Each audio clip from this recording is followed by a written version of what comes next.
오늘의 말씀은 마태복음 21장 25절에서 27절 말씀입니다. 요한의 세례가 어디로부터 왔느냐?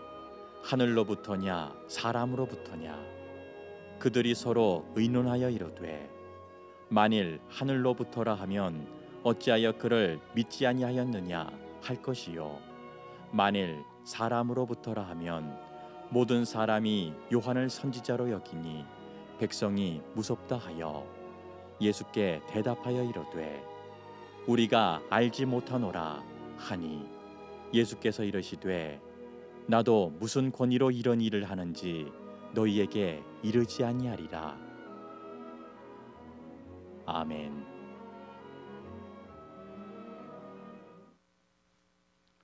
(10월) 첫째 주 주일 예배 오신 여러분을 주의 이름으로 환영합니다. 우리 목사님 말씀하셨다시피 이번 주일은 우리 2023년도 명절이 꽤 긴데 연휴 한가운 한복판에 있는 주일입니다. 아마 많은 분들이 이제 친지를 가족을 만나기 위해서 여행 중일 수도 있는 그런 주일입니다. 그런데도 불구하고 이 자리에 오신 여러분 더더욱 갑절로 환영합니다. 저는 서울의 성북구 한 감리교에서 태어났고요. 그 감리교에서 주일학교 신앙교육을 받았습니다. 그리고 이제 미국 유학을 가서 이제 신학을 공부하고 미국 유학을 가서 미국 연합감리교라고 하는 교단에서 안수를 받았습니다. 제가 그래도 이렇게 오랜 세월 이제 한국에서는 감리교회에서 자랐기 때문에 뭐 그래도 잘 모르지만 감리교회 전통을 좀 몸에 익힌 사람이다 이렇게 생각을 했는데 미국에 가니까 미국 감리교회 전통 중에 굉장히 한국과는 다른 특별한 전통이 하나 있었습니다. 그건 바로 파송제도입니다. 보통 대부분의 개신교 교회들은 다 이제 그만둔 포기한 그런 전통이죠. 우리 가톨릭 교회는 아직도 이제 신부님을 파송을 하는 거죠. 이 로마 교황청이라고 하는 본부가 있고 개신교 중에 굉장히 가톨릭과 비슷해 보이는 심지어는 목사님이라고 그러지 않고 신부님이라고 부르는 성공회가 있는데 성공회는 아직까지 이 파송 제도를 유지하고 있습니다. 그런데 제가 미국에 가보니까 미국 연합감리교회는 이 파송 제도를 이제 유지하고 있는 거예요. 그러니까 이제 목회자를 모실 때 우리는 흔히 어떤 위원회를 이제 여냐하면 목회자 청빙위원회. 그래서 이제 그런 위원회를 가져야 이제 목사님을 이제 선정해서 모실 수가 있는 거잖아요. 근데 이 감리교는 그런 게 없는 거예요. 연합감리교는 그런 게 없고 영어로는 Pastor Parish Relations Committee라고 해가지고 목회자와 성도가 서로 협력하는 그런 협력관계위원회 뭐 이런 게 있어요. 그래갖고 이제 감리사님이 저를 이제 한 미국인 교회에다가 이제 파송을 하려고 하면 무조건 가라고 하는 게 아닙니다. 무조건 가면 뭐 yes 하고 가는 거는 아니라 이 파송하려는 교회에 가서 이 목회자, 성도, 협력관계위원회 멤버가 9명인데 그 9명과 미팅을 가집니다. 일종의 상견례 같은 거예요. 이 교인들도 이제 파송하는 목사님을 좀 보고 어떤 분인지 알아야 되니까. 근데 이 연합감리 교리와 장정에 의하면 이 파송받는 목회자가 그러니까 제가 최대 2번까지 노할 수 있대요. 나 여기 못 가겠습니다. 제가 처음 이제 목회직 갔을 때 그쪽 교회 교인들이 그러더라고요. 제가 젊어 보이는데 그때 이제 30대 초반, 뭐 29살, 30살이쯤 됐는데 어떡하죠? 저희 마을에는 영화관이 없대요. 그게 좀 실망스럽더라고요. 근데 좋은 게 하나 있대. 그게 뭐냐면 경찰서가 없대요. 경찰서가 없으면 어떡하지? 근데 그만큼 치안이 안전하다 뭐 그런 자랑을 하는 거죠. 그래서 이제 만약에 내가 너무 싫으면 2번 정도 바꿔달라고 할 수가 있다고 이렇게 써 있어요 교리와 장정에. 근데 이제 선배 목사님들이 절대로 그러면 안 된대요. 무조건 가야 되는데.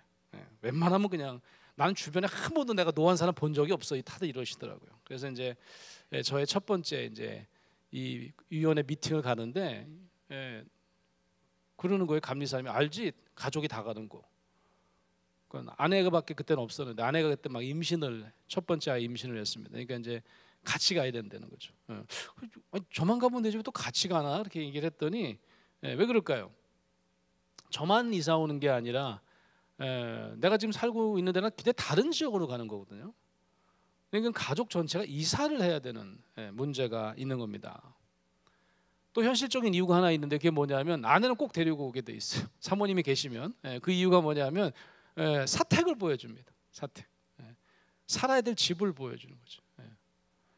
그래서 이제 보통 이제 들리는 얘기는 미국 교회 이제 파송 받을 때 사모님들이 제일 먼저 관심 있는 데는 교회가 아니라 사택이다. 그 중에서도 부엌이 넓은지, 부엌이 깨끗한지, 거기서 살림을 살아야 되니까 이제 그런 걸 본다는 거죠. 이렇게 미국 연합감리교회는 이 파송 제도를 유지하기 위해서 반드시 있어야 할 게 있어요. 이게 뭐냐면 교회라고 하면 무조건 사택을 보유하고 있어야 합니다. 그 지역에 와서 집을 살 수가 없으니까 일단 사택이 있어야 누구든지 파송받은 목사님들이 와서 살 수가 있게 되는 거죠.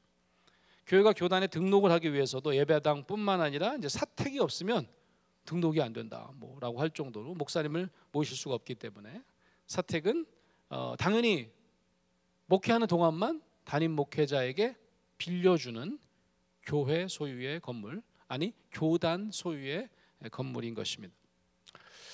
저는 미국 연합감리교에서 이제 첫 목회를 시작하면서 야 이런 파송 제도가 너무 멋있는 거예요. 이게 정말 엄청난 철학이 거기 담겨 있구나 생각을 했습니다. 이 감리교회를 창시한 웨슬리 목사님이 늘 인생 모토처럼 외쳤던 말씀이 있습니다. 그게 뭐냐면 The world is my parish. 세계는 내 교구다. 몇몇 지역이 아니라 세계를 향해서 선교하려면 이 감리교 목회자들은 항상 이 마차에다가 짐을 다 싣고 연회를 했다고 그래요. 왜냐면 거기서 다음 어디로 교회로 갈지를 그때 알려주는 거예요. 그러면 너는 경기도야? 넌 어디야? 이렇게 다 이제 거기서 흩어져서 자신의 교회로 갔더라라고 하는 겁니다. 예를 들면 저는 미국의 북동부인데요, 뉴잉글랜드 연회에 속해 있었어요. 제가 살기는 보스턴에서 대학원을 다녔기 때문에 매사추세츠 주에서 살았는데 주가 여러 개가 있어요 그 연회에. 그러니까 제가 파송받을 때는 뉴햄프셔주로 갈지 메인주로 갈지 알 수 없는 겁니다. 우리는 지금 경기연에 소속돼 있잖아요, 그죠? 그러니까 이제 경기연에 소속돼 있는 목사님이 이게 뭐 광교로도 올 수 있지만 안산으로도 갈 수 있고 파송을 파주로도 갈 수 있고 평택으로도 파송을 받을 수 있는 거죠. 지금도 유지하고 있는 미국 연합감리교회 이 파송 제도는 제가 미국에서 한 11년 살면서 제 라이프 스타일도 좀 많이 영향을 줬던 것 같아요. 늘 옮겨 다니는 이사에 익숙해요. 이사 가는 거를 되게 힘들어한 분이 많은데 제가 이렇게 따져봤더니, 제가 설교 준비해서 따져봤더니 미국에 11년 있는 동안 이사를 5번 했더라고요. 또 2년에 한 번씩 한 거예요. 그리고 20년 또 이제 지금 한국에서 살고 있는데 남의 집에서 살아도 전혀 불편하지가 않아. 그러니까 이사를 다니는 것도 힘들지 않지만 여기 와서는 한 7번 이사했더라고요. 한국 와서는. 이것도 꽤 많이 이사한 것 같아요. 한 3년에 한 번씩은 이사를 한 것 같아요. 이 라이프 스타일이 내 집에 사는 게 참 좋은데 저도 한동안은 그랬어요. 아내랑 같이 우리도 이제 내 집에서 정착을 해서 좀 이쁘게 꾸며놓고 그렇게 살면 좋겠다 하는 생각을 했는데 11년 동안 미국에서 월세 살고 20년 동안 전세 살아도 크게 불편하지 않더라고요. 이게 다 제가 연합감리교회에서 안수받아서 그런 게 아닌가. 또 이 땅에 또 뭐 그 집이 뭐 소유한다는 게 뭐 의미가 있어요.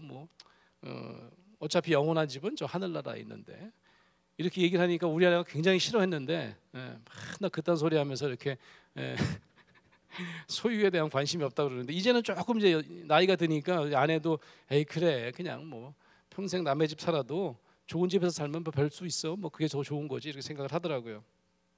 오늘 교회력 성서 전과에 보니까 성령 강림 후 18번째 주일 복음서 본문입니다. 마태복음 21장이더라고요. 이 본문을 보니까 이 본문에도 무슨 얘기가 나오냐면 남의 땅을 일구고 남의 집에 사는 세입자의 삶에 대한 이야기가 소개가 되어 있더라고요. 예수님이 성전에 들어가서 가르치시는데 그 당시 종교 지도자, 우리 오늘 성경에는 대제사장과 장로들 이렇게 되어 있습니다. 이런 사람들이 질문을 해요. 뭐라고 질문하냐면, 아니 막 성전에 들어와서 예수라고 하는 청년이 그때 당시 30살밖에 안 됐어요. 네가 무슨 권위로 이런 일을 하느냐? 누가 너한테 이런 권위를 줘서 이 성전에서 가르치느냐? 이렇게 물어봤습니다. 예수님의 대화법을 보면 절대로 이렇게 즉답을 안 하세요. 저는 가끔 그러는데 예수님은 참 이게 삼천포로 빠지는 것도 잘하시고 또 살짝 또 이렇게 동문서답도 잘하세요. 근데 오늘은 보니까 역으로 질문을 하십니다. 그들에게 질문을 하세요.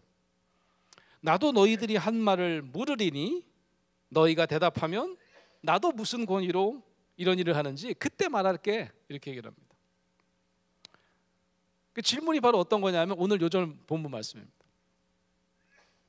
요한의 세례가, 세례 요한 있죠? 요한의 세례가 어디에서부터 왔느냐? 하늘에서 왔느냐? 아니면 사람으로부터 왔느냐? 이렇게 권위에 대해서 물어보니까 세례 요한 얘기를 생뚱맞게 물어봅니다. 그랬더니 갑자기 이 종교 지도자들은, 대제사장과 장로들은 당황하기 시작해요.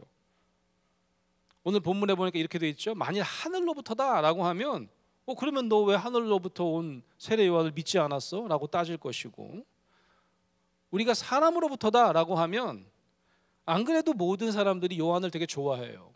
요한을 선지자라고 여기는데 사람들이, 백성들이 그를 더 추앙하게 될 거 아니냐, 좀 두려워진 겁니다. 그래서 어떻게 얘기하냐면 대답을 안 해요. 이들은 예수님께 이렇게 얘기합니다. 우리가 알지 못하노라, 이렇게 얘기를 합니다. 그 예수님이 이제 뭐라고 했냐면, 그러면 나도 무슨 권위로 이런 일을 하는지 너희에게 말하지 않을게, 약오로지, 뭐 이런 거예요. 언뜻 보면 예수님이 참 지혜롭다, 어떻게 역으로 이렇게 돌려치시지? 아주 재치가 빛나는데, 이렇게 생각을 할 수도 있고, 어떤 분은 뭐야 이거, 예수님이 왜 말장난하시지? 왜 말장난하시면서 위기를 모면하시는 거지? 이렇게 오해할 수도 있는 본문입니다. 사실 예수님의 속뜻은 이런 거였을 것 같아요. 너희들이 아무리 내가 얘기해도 이해 못할 거야, 이런 의미가 더 강해요. 제가 어떻게 아냐고, 이렇게 예수님의 속내를 알 수 있는 방법이 있냐? 있어요. 왜냐하면 예수님이 그러고 아무 얘기 안 하셨으면 우리가 예수님이 참 잘 피해 가시네 이렇게 생각할 텐데, 예수님께서는 바로 이어서 비유를 말씀합니다. 그것도 2개나 얘기하세요. 사실 그의 비유가 이 권위에 대한 답변을 하시는 장면인 것을 우리가 알 수 있어요. 첫 번째 비유는 2 아들의 비유입니다. 2 아들의 비유. 포도원의 주인이 있었어요. 아버지입니다. 아들이 둘이 있었는데 큰 아들에게 야, 포도원에 가서 좀 일 좀 해라고 지시를 합니다. 그랬더니 네, 알겠습니다, 그렇게 대답하고 안 가요. 둘째 아들에게는 그럼 네가 가서 해라라고 했더니 싫어요, 얘기합니다. 안 하겠다고 그래요. 그렇게 대답하고 나서는 좀 마음에 걸림이 있는 거예요. 그러면 안 되지, 내가 아버지한테. 그래서 뉘우침이 있어가지고 결국 가서 일을 했대요. 예수님이 질문하십니다. 이 둘 중 누가 아버지의 뜻대로 하였느냐? 정답은 둘째 아들이죠. 예수님은 친절하게도 이 비유를 얘기했는데도 못 알아들을까 봐 설명을 하세요. 뭐라고 설명하시냐면, 내가 진실로 너에게 이르노니 세리들과 창녀들이 너희보다 먼저 하나님 나라에 들어가리라. 너희들이 누굽니까? 이 첫 번째 아들, 너희 제사장과 장로들이라면, 둘째 아들은 바로 너희들이 늘 죄인 취급하고 멸시하는 세리들과 창녀들, 아버지의 뜻대로 사는 사람들이다 라고 말씀하신 거죠. 예수님은 부가 설명도 하십니다. 뭐라고 부가 설명하냐면, 세례 요한이 예수님의 길을 열기 위해서 미리 이 땅에 보내졌지만 대제사장들과 장로들은 전혀 믿지 않았던 거죠. 그런데 세리와 창녀들은 굳게 믿었습니다. 심지어 이들이 믿는 것을 보고도 종교 지도자들은 끝까지 뉘우쳐 믿지 않았더라라고 하는 것입니다. 끝까지 첫째 아들처럼 뉘우침 없이 포도원에 나갈 생각조차 하지 않는 사람들이 바로 너희들 종교 지도자들이다 라고 하는 겁니다. 자, 이 비유에서 포도원은 도대체 뭘까요? 포도원은 하나님의 나라죠. 하나님의 나라. 예수님께서는 친절하게 또 다른 비유를 하나 말씀하십니다. 한 주인이 포도원을 잘 만들었대요. 포도원 만드는 게 아니라 각종 포도주를 짜는 기계, 그다음에 이제 올라가서 이 포도원을 관찰할 수 있는 망대 이런 시설을 다 잘 갖춰놓고 이 주인 대신 이 포도원을 맡아서 농사도 해주고 또 이 포도원 근처에서 살 세입자를 모집합니다. 그러게 세입자가 모집이 됐어요. 이 세입자들에게 포도원 전체를 맡깁니다. 그리고 각자 살 집을 월세를 주기로 하고 자신은 타국으로 가요. 아마 무슨 다른 볼일이 있었나 봐요. 잠깐 이민을 갔다고 해볼까요? 이 집주인은 월세를 어떻게 받기로 했냐면 이제 수확철이 되면 포도가 열릴 거 아니겠어요? 그러면 그 포도로 월세를 받기로 했던 모양입니다. 그러니까 이제 수확철이 되니까 이제 종들을 보냅니다. 자기가 떠나온 그 포도원에 있는 세입자들에게 이 월세를 좀 받아와. 그런데 이 세입자들이 상상할 수 없는 엄청난 일을 벌립니다. 뭐라고 비유해서 말씀하시냐면 종들이 여러 명 있는데 잡아서 때리기 시작하는 거예요. 한 종은 돌로 쳐요. 그러다가 어떤 종은 죽였어요. 목숨을 잃었습니다. 그리고 월세는 안 보냈다는 거죠. 그 주인이 얼마나 황당하고 당황스러웠겠어요. 이게 무슨 이런 일이 엄청나게 충격을 받았을 것 같아요. 그래서 안 되겠다 그래갖고 종을 좀 더 보내요. 한 서너 명 보냈던 걸 더 많이 한 10명쯤 보냈다고 해볼까요? 근데 이 세입자 농부들이 어떻게 했을까요? 또 똑같은 일이 벌어집니다. 또 때리고 구타하고 심지어는 죽이기까지 하는 거예요. 이 정도 되면 어떻게 해야 되는 거죠? 이 집주인은 특단의 조치를 합니다. 자신의 아들을 보내기로 해요. 그래도 아무리 양심이 없어도 내가 내 아들을 보내면 그이들이 그래도 이 아들은 좀 존중하고 귀하게 여겨서 월세를 보내겠지 이렇게 생각했던 모양입니다. 그랬더니 세입자들이 한술 더 뜨는 거죠. 서로 의논하더니 야, 이 집주인 아들이 왔네. 이 아들이 상속자잖아. 그러면 이 친구를 죽여가지고 우리가 그 유산을 차지해버리자. 이런 어떤 생각을 하고 결국 그 아들까지 죽여버립니다. 이쯤 되면 이제 아들을 잃은 주인은 어떻게 해야 될까요? 비유의 마지막은 이렇게 끝납니다. 이 악한 세입자들을 다 내어 쫓고 월세를 잘 낼 수 있는 세입자들을 다시 받았더라 라고 하는 게 비유의 전모입니다. 이 비유는요, 대충 읽으면 이 집주인이 하나님이라고 생각하면 이 하나님의 징계에 대한 이야기처럼 보입니다. 사실은 이 이야기는 그런 심판과 징벌에 관한 비유가 절대 아니에요. 잘 읽어보면 이 비유는 하나님 나라 비유이잖아요. 하나님의 은혜에 관한 이야기입니다. 포도원을 그냥 거저줬어요. 포도원은 하나님의 나라이니까 하나님의 나라를 선물로 받은 사람들에 관한 이야기예요. 저와 여러분에 관한 이야기입니다. 하나님 나라를 거저받은 사람들은 이에 합당한 열매를 하나님께 드리기만 하면 된다는 은혜에 관한 이야기가 바로 오늘 본문 말씀인 겁니다. 집주인은 처음부터 내가 이거 세입자를 받아들여 가지고 일 죽도록 시키고 내가 노동력을 착취하고 돈도 갑절로 받아 가지고 괴롭혀야지 이런 갑질하는 못된 주인이 아니에요. 자신이 타주로 이주하면서 자신이 잘 꾸며놓은 포도원을 그 재산을 그 집을 관대하게 세입자에게 내어주는 겁니다. 마치 하나님께서 이 땅에 하나님 나라를 세우시려고 잘 꾸며놓으시고 우리에게 선물하시고 하나님 나라 시민으로서 최소한의 마땅한 사명을 원하시는 것과 비슷한 모습입니다. 여러분 생각해 보시면 우리 하나님께서는 참 많은 것들을 우리에게 선물로 주셨어요. 이미 창조 때부터 지구상에 있는 모든 자연 만물, 동실물을 우리 인간에게 맡기셨습니다. 우리 인간은 하나님으로부터 받은 지혜, 나중에는 우리가 과학 기술이 발달해서요, 우리의 편의를 위해서 정말 편리한 현대 문명을 최근 21세기까지 일구어 왔습니다. 그러다 보니까 인간은 마치 자신이 지구의 주인인 것처럼 풍부한 자연자원과 각종 먹거리를 우리 자신만을 위해서 사용해 왔습니다. 지구의 모든 자원이 사실은 우리 거라고 생각했어요. 마치 우리 자신의 소유처럼 여겼습니다.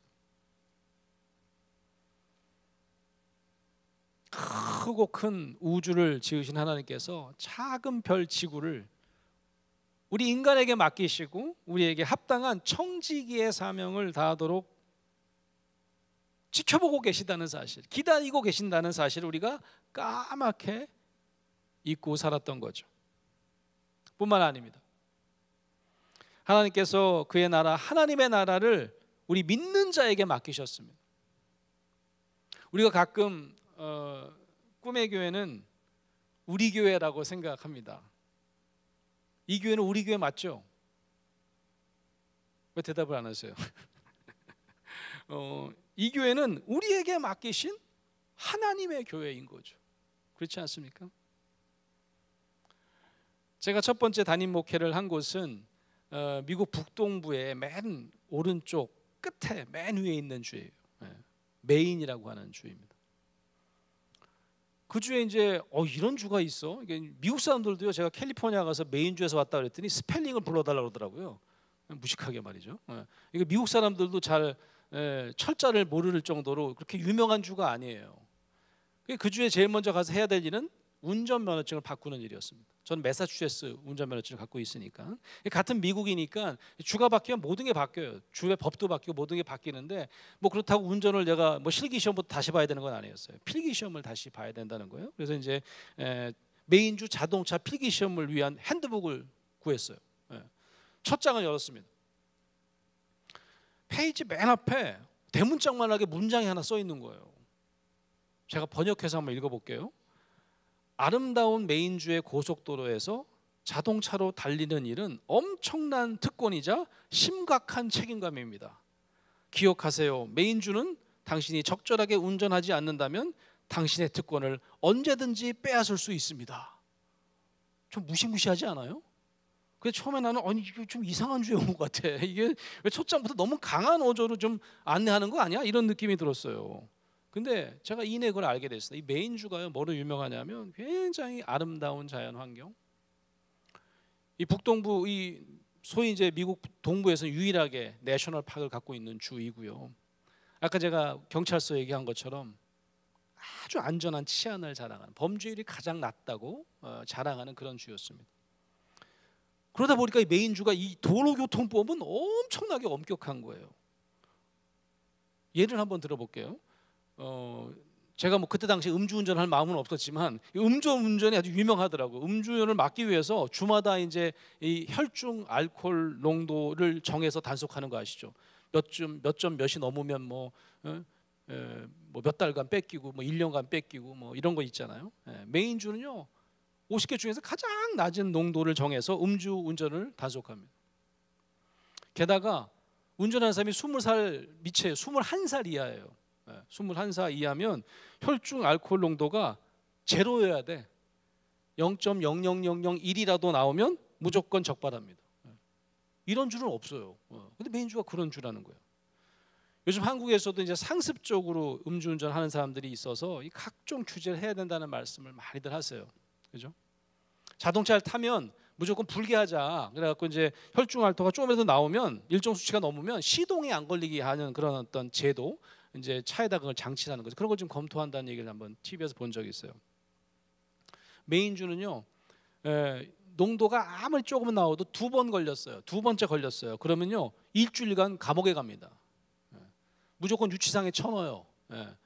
그러니까 0.001이라도 나오면 2번째 걸리는 순간 무조건 유치장 신세를 져야 합니다. 면허 정지는 3년이에요. 3년. 제가 당시 들은 얘기는 그 다른 주에 비하면 이거 너무 엄격한 거 아니야? 그런 비판이 엄청나게 많았대요. 하지만 메인주는 그럴 때마다 늘 이걸 강조했다는 거죠.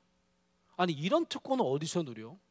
미국에서 가장 아름다운 자연경관과 가장 안전한 주에서 사는데 우리 주정부가 그런 명성에 맞게 이 정도 특권 줬으면 이 정도 책임을 부여할 권위는 충분하다고 답변했다고 합니다. 아니 그 정도 특권을 줬으면 내가 그 정도 뺏을 수 있는 힘과 권위도 있어야지 이거죠. 메인주 도로교통법 핸드북을 전 지금도 갖고 있어요. 하도 신기해가지고 군데군데 이런 문장이 반복돼요. 메인주에서의 운전은 분명한 특권입니다. 프리빌리지라고. 단 오직 자신의 책임을 성실하게 이행하는 이들에게만 가장 특별한 특권입니다. 내 핸드북에서 이거 세리다가 20번까지 나오는 거 세리다 그다음 못 세렸어요. 뭐 한 서너 페이지에 한 번씩 나오더라고 이런 문장이. 지금 돌이켜 보면 이런 운전자 정신은 모든 나라에게 적용돼야 될 가장 기본적인 거죠. 이 땅의 나라에만 적용되는 원칙일까요? 저는 이런 원칙은 하나님 나라에도 정확하게 적용된다고 믿습니다. 하나님 나라의 일원이 되는 것은 명백한 특권입니다. 하지만 하나님 나라 시민의 책임을 성실하게 이행할 때 가장 특별한 특권이 됩니다. 메인주의 도로교통법이 엄격하다고 메인에서 운전을 포기할 사람이 있을까요? 내가 특권만 누리고 책임은 다 회피할 거야, 이 얌체짓만 하지 않는다면 자연경관이 가장 아름답다는 주 메인주에서 안전하게 운전하는 일을 누구나 즐길 수 있는 거죠. 하나님의 나라를 누리고 만끽하는 특권도 마찬가지인 것 같습니다. 메인주와는 비교가 되지 않을 정도로 하나님 나라의 선물을, 우리는 귀한 선물을 공짜로 받았어요. 우리에게 내어주신 하나님께서는 그에 대한 절대적인 권위를 가지고 계십니다. 그가 원하는 것은 우리가 특권만 누리지 않고 우리의 책임을 잊지 않기를 바라시는 거죠. 사랑하는 광교 꿈의 교회 성도 여러분, 저와 여러분은 하나님 나라 면허증을 이미 취득하고 계신 거 알고 계십니까? 근데 영구적인 면허증이 아니에요. 우리가 우리의 책임을 다하지 않는다면 저와 여러분이 이미 가지고 있는 하나님 나라를 운전할 수 있는 면허증은 정지될 수도 있습니다. 하나님 나라 면허증을 가지고 하나님 나라를 마음껏 누리기 위해서는 우리의 특권만 생각해서는 안 됩니다. 하나님으로부터 받은 사랑, 평안, 축복을 받는 특별한 권리만 누리겠다, 이건 안 된다는 말씀입니다. 늘 주인 되신 하나님의 절대적인 권위와 우리의 책임을 함께 기억할 때 우리는 하나님 나라를 안전하게 운행할 수 있을 것입니다.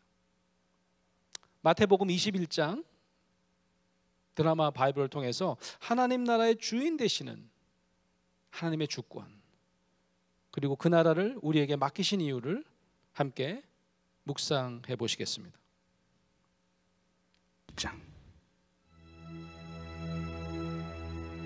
그들이 예루살렘에 가까이 가서 감람산 벳박에 이르렀을 때 예수께서 두 제자를 보내시며 너희는 맞은편 마을로 가라. 그리하면 곧 메인 나귀와 나귀 새끼가 함께 있는 것을 보리니 풀어 내게로 끌고 오라. 만일 누가 무슨 말을 하거든 주가 쓰시겠다 하라. 그리하면 즉시 보내리라. 이는 선지자를 통하여 하신 말씀을 이루려 하심이라. 시온 딸에게 이르기를 내 왕이 내게 임하나니 그는 겸손하여 나귀 곧 멍에 매는 짐승의 새끼를 탔도다 하라. 제자들이 가서 예수께서 명하신 대로 하여 나귀와 나귀 새끼를 끌고 와서 자기들의 겉옷을 그 위에 얹음에 예수께서 그 위에 타시니 무리의 대다수는 그들의 겉옷을 길에 펴고 다른 이들은 나뭇가지를 베어 길에 펴고 앞에서 가고 뒤에서 따르는 무리가 소리 높여 이르되 호산나 다윗의 자손이여 찬송하리로다.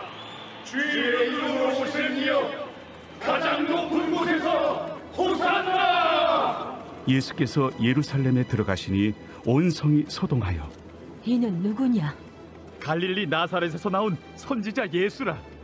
예수께서 성전에 들어가사 성전 안에서 매매하는 모든 사람들을 내쫓으시며 돈 바꾸는 사람들의 상과 비둘기 파는 사람들의 의자를 둘러부시고 그들에게 이르시되 기록된 바 내 집은 기도하는 집이라 일컬음을 받으리라 하였거늘 너희는 강도의 소굴을 만드는도다. 맹인과 저는 자들이 성전에서 예수께 나오매 고쳐주시니 대제사장들과 서기관들이 예수께서 하시는 이상한 일과 또 성전에서 소리질러 호산나 다윗의 자손이여 하는 어린이들 보고 노하여 예수께 말하되 그들이 하는 말을 듣느냐? 그렇다. 어린아기와 젖먹이들의 입에서 나오는 찬미를 온전하게 하셨나이다 함을 너희가 읽어본 일이 없느냐? 그들을 떠나 성 밖으로 베다니에 가서 거기서 유하시니라. 이른 아침에 성으로 들어오실 때 시장하신지라. 길가에서 한 무화과 나무를 보시고 그리로 가사 잎사귀밖에 아무것도 찾지 못하시고 나무에게 이르시되 이제부터 영원토록 네가 열매를 맺지 못하리라. 무화과 나무가 곧 마른지라.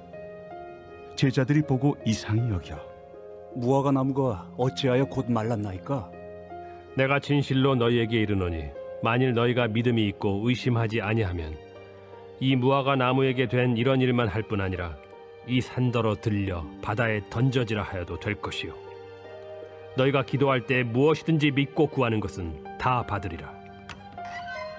예수께서 성전에 들어가 가르치실세 대제사장들과 백성의 장로들이 나와 네가 무슨 권위로 이런 일을 하느냐? 또 누가 이 권위를 주었느냐? 나도 한 말을 너희에게 물으리니 너희가 대답하면 나도 무슨 권위로 이런 일을 하는지 이르리라. 요한의 세례가 어디로부터 왔느냐? 하늘로부터냐 사람으로부터냐?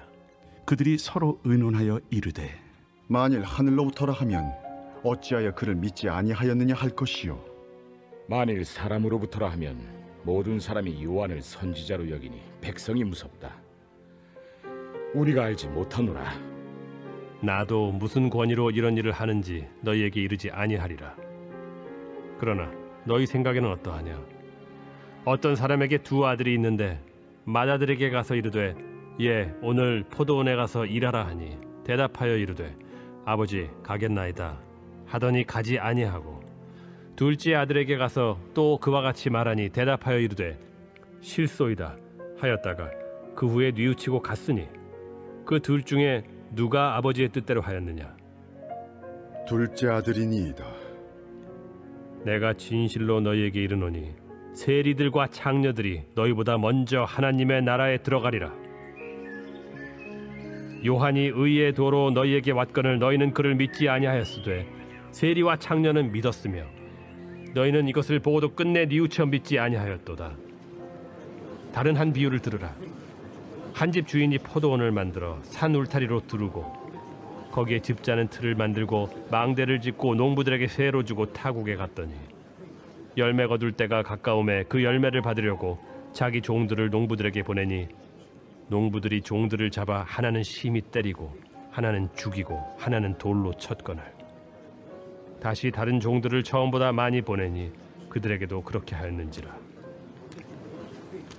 후에 자기 아들을 보내며 이르되 그들이 내 아들은 존대하리라 하였더니 농부들이 그 아들을 보고 서로 말하되 이는 상속자니 자 죽이고 그의 유산을 차지하자 하고 이에 잡아 포도원 밖에 내쫓아 죽였느니라.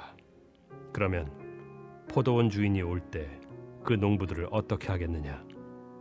그 악한 자들을 진멸하고 포도원은 제때 열매를 바칠 만한 다른 농부들에게 새로 줄지니이다. 너희가 성경에 건축자들이 버린 돌이 모퉁이의 머릿돌이 되었나니 이것은 주로 말미암아 된 것이요 우리 눈에 기이하도다 함을 읽어본 일이 없느냐? 그러므로 내가 너희에게 이르노니 하나님의 나라를 너희는 빼앗기고 그 나라의 열매 맺는 백성이 받으리라. 이 돌 위에 떨어지는 자는 깨지겠고 이 돌이 사람 위에 떨어지면 그를 가루로 만들어 흩으리라. 대제사장들과 바리새인들이 예수의 비유를 듣고 자기들을 가리켜 말씀하심인 줄을 알고 잡고자 하나 무리를 무서워하니 이는 그들이 예수를 선지자로 알미었더라. 사랑하는 성도 여러분, 마지막에는 이 장로들과 대제사장들이 예수님의 말씀을 그제서야 알아듣는 장면이 나옵니다. 하나님의 나라 안전한 운행을 위해서 우리가 책임을 다한다는 거, 이거 어떻게 도대체 해야 되는 걸까요? 하나님의 나라는 하나님의 절대 주권을 인정하는 것부터 시작하는 것 같습니다. 비유에서 포도원을 빼앗기고 모든 특권을 빼앗긴 사람들은 그 주권을 잃어버린 사람이에요. 주인의 주권, 주인의 권위를 인정하지 않았던 거죠. 제가 오늘 제 목회지 얘기를 자꾸 하는데 오래전에 제가 메인주에서 들은 이야기 하나를 전하면서 설교를 마치려고 합니다. 여러분 혹시 메인주를 아시는 분은 거기 랍스터가 유명하죠. 그런 분들이 가끔 계시더라고요. 맞습니다. 랍스터로 제일 유명한 주가 바로 메인주인데 뿐만 아니라 다양한 해물이 풍성한 주였습니다. 메인주의 제가 역사를 보니까 이 메인주는 그 유럽과 아시아를 그 연결하는 곳에 위치한 지금 터키라고 예전에 했다가 요즘엔 튀르키예라고 하는 그 튀르키예와 아르메니아라고 하는 나라에서 온 이민자들이 유난히 많았습니다. 특히 메인주의 가장 유명한 항구 도시가 있는데 포틀랜드에 가면 멋진 항구도 있고 해물 시장이 참 많이 잘 돼 있어요. 이 초기에 이민자들이 거기에 정착을 많이 했다고 합니다. 저도 자주 그 해물 시장에 간 적이 있는데요. 재미있는 얘기가 하나 있더라고요. 그 시몬이라고 하는 이름의 아르메니아 출신의 이민자가 처음 정착해서 그 포틀랜드에서 가게를 오픈했습니다. 아담하게 이제 가게를 꾸미고 거기다가 간판을 붙였대요. 간단하게 Fresh fish sold here. 여기서 신선한 생선을 팝니다. 이렇게 이제 간판을 붙였다는 거죠. 그런 다음에 이미 정착하고 있었던 아르메니아 친구 한 명이 축하로 찾아왔대요. 그래서 물어봤다는 거죠. 우리 가게 어때? 좀 평 좀 해줘. 해줄 말 없어? 그랬더니 위치도 좋고 너무 좋다. 근데 이 간판이 좀 이상한 것 같아. 그래서 fresh fish sold here가 왜 이상해? 그랬더니 here? 여기? 이거는 좀 아닌 것 같아. 네 가게 여기인지를 그럼 다 알고 왔는데 여기까지 와 있는데 굳이 뭐 here를 쓸 필요가 있냐? 그런가? 그래서 이제 here를 뺍니다. 근데 이 sold도 좀 이상한 것 같아. 팔다? 네가 생선 파는 거 다 알고 온 거 아니야? 네가 공짜로 생선을 나눠줄 거 아니잖아. 근데 그걸 왜 강조해? 그러니까 sold도 쓸 필요 없다는 거예요. 그런가? 친구는 또 이렇게 얘기하면 또 이상한 게 있어. fresh? 신선한? 이거 굳이 강조할 필요가 있을까? 네가 마치 안 신선한 부패한 생선도 팔 수도 있다는 거를 의미하는 것 같잖아. 그러니까 네가 아르메니아 사람이니까 다 터키나 아르메니아나 유럽에서 아주 프레시한 생선을 판다는 거를 알고 오는 거야. 전제하고. 그러니까 괜히 의심하게 만들 필요 없어. 프레시도 페. 그래? 남은 게 뭐밖에 없어. 피쉬밖에 없는데. 야, 근데 진짜 이상한 게 하나 뭐냐면 피쉬는 진짜 이상해. 여기가 생선 파는 동네야. 여기 봐봐. 처음부터 끝까지 다 생선 파는 동네고 저 100m 밖에서도 여기 냄새 다 나 생선. 왜 굳이 생선을 강조해? 너 소고기도 같이 팔 거야? 그러면 생선 강조해도 돼. 그치? 그래갖고 이 시몬이라는 친구가 이 간판을 다 지워버렸다는 거죠. 이 시몬이라는 이민자는 어떻게 됐을까요? 생선 가게 간판, Fresh Fish Sold Here 간판을 떼어버렸더니 사람들이 생선 가게인지 모르는 거예요. 다 지나가는 겁니다. 그래서 결국은 1년 만에 망했다는 이야기입니다. 실제 있었던 얘기인지 잘 모르겠어요. 우리 교인한테 들은 얘기인데, 그 얘기를 들으면서 되게 처음엔 재밌게 들었는데 요즘 한국 교회를 보면 마치 이 시몬이 운영했던 생선 가게처럼 보입니다. 너무 당연한 것을 하지 않아요. 간판을 내려요. 그런 교회가 너무 많은 거죠. 가장 중요한 교회의 간판은 여기에서 하나님 나라가 시작됩니다 라는 간판 아닐까요?